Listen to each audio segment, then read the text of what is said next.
Good morning, everybody. Today is Tuesday, November 18th. I'm kind of short on time. Wanted to update a couple things, talk about a couple things. Don't have a lot of time to type, so I'm doing one of these. I actually started to try to do this video yesterday, and then I had to stop because I ran out of time. Reason I ran out of time is because I was monkeying with the microphone. So I apologize for the sound quality being low. I finally figured out that it's because the little microphone that I had plugged in is not working. So what's happening is it's actually my laptop microphone that's picking up my voice. So that's why every time I touched the desk last time there was a really loud noise. So I'm going to try to remember to not touch the desk while I'm talking. The microphone picks up pretty decently. There's just a lot of ambient noise and it's bugging me. So I might have to get a real microphone someday. A couple things to talk about. One is a mouse update with the mice and my escort. I think I might have eradicated them all. I've only caught 2. They've been relocated. I've left the trap in there for a couple more days. I haven't had any activity in it. When I cleaned the trunk out, I went down to the spare tire. I pulled the spare tire out to check underneath it and everything. I had that whole trunk stripped down to bare bones. Didn't find the mice. The only nest I found was in the blanket, which was on the surface of the trunk floor, I guess. It wasn't on the trunk carpet itself, but the blanket was all bundled up, and that had to have been where the nest was. So, and I've pulled out 2 mice, so they couldn't have been living in there for very long. They didn't chew any of the carpeting, they didn't chew any upholstery, they didn't chew any lining, they didn't chew anything in the engine. My neighbor actually came over and was looking while I was cleaning out the trunk, and kind of poked around in there and didn't see any evidence, because their car gets chewed on quite a lot in the engine, the spark plug wires. The mice chew their spark plug wires, which is obnoxious. So, and Rain Dog, you're right, at least it's not rats.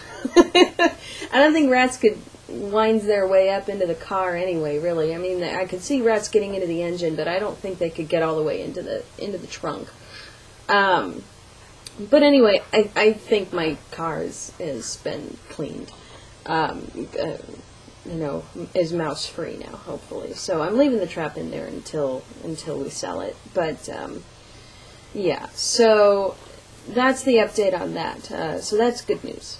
The other thing I wanted to talk about today, just really quickly, although I'm probably going to babble about this, is Toys R Us has this policy this year, and I don't know if it's new this year or if it's in recent years or I'm just new to it. I've just discovered this policy where they will not take a product back unless you have a gift receipt or the original credit card that it was purchased on to prove that the item actually came from Toys R Us.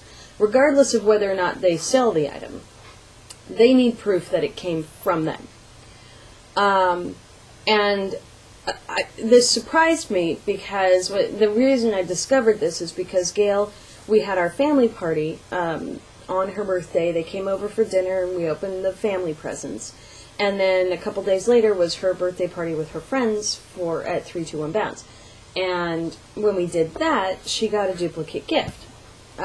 So we decided it was like a Barbie I Can Be a TV Chef set.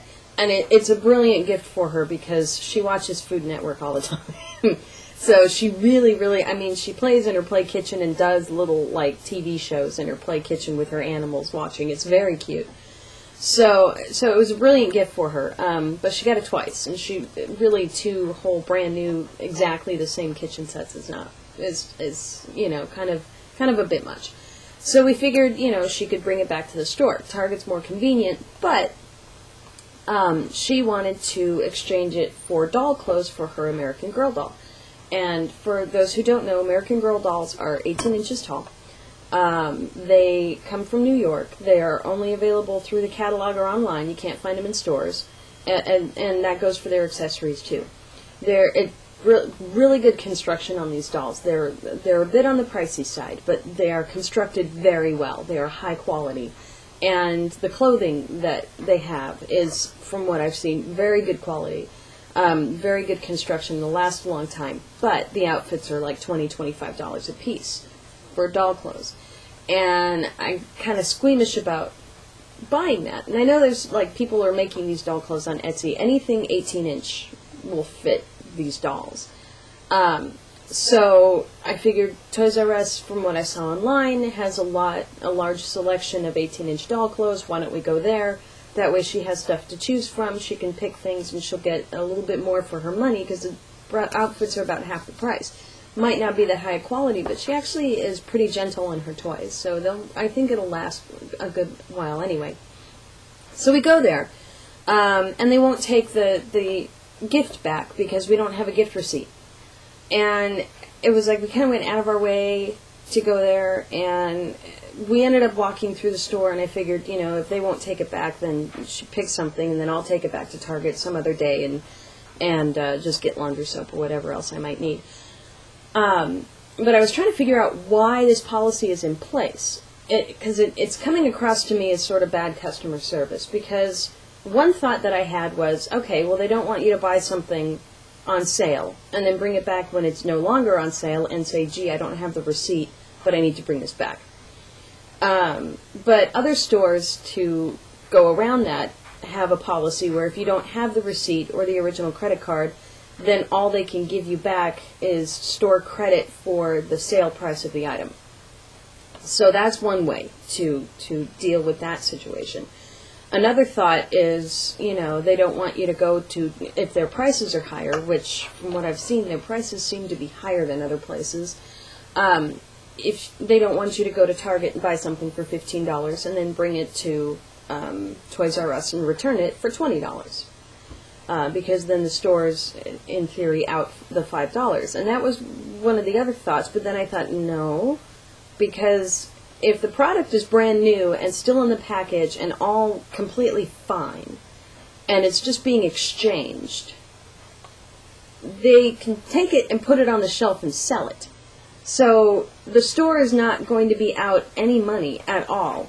Even if you buy it cheaper at Target and then you come into Toys R Us and return it, they can still take that product. Yeah, they'll give you a gift card or store credit for $20, which you're then going to go spend, and more than likely spend extra on top of that. And then they can take the product and put it on the shelf and sell it, so they're not going to lose any money. So I'm having a difficult time. Maybe somebody else has an idea that I haven't thought of, why Toys R Us is being so strict about this return policy, because it kind of makes me feel inclined to not shop there ever. And I mean, it's not that big of a deal, but it's like, if there's 20 other toy stores that have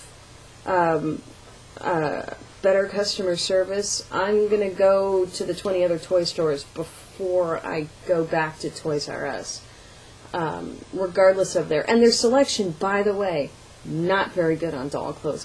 There were 4 outfits total in the entire Toys R Us for 18-inch dolls, and none of them were quite cute. So Gail ended up getting stuff for her Easy Bake Oven, which is something else that she got for her birthday. But maybe somebody else has some kind of idea as to why they're being so restrictive on this policy. Maybe they don't want to, maybe it messes with their inventory or something. I don't know.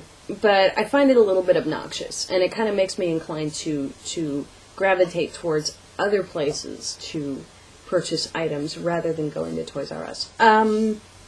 So that's it. The birthday parties were successful. I'm still kind of in the middle of doing stuff for the art program at Gail's school, so my week is really kind of crazy, and I got to bring Dan out to drop the truck off and have something done to it, and oil change, and taking the boat for winterization. And so this is just kind of a very busy, crazy time of year, but I hope everybody else is doing pretty good, and try to keep up with reading blogs and stuff like that. And my time is just about up, so I need to stop babbling and drink some more coffee and get to work. So I will talk to you guys later on. Bye.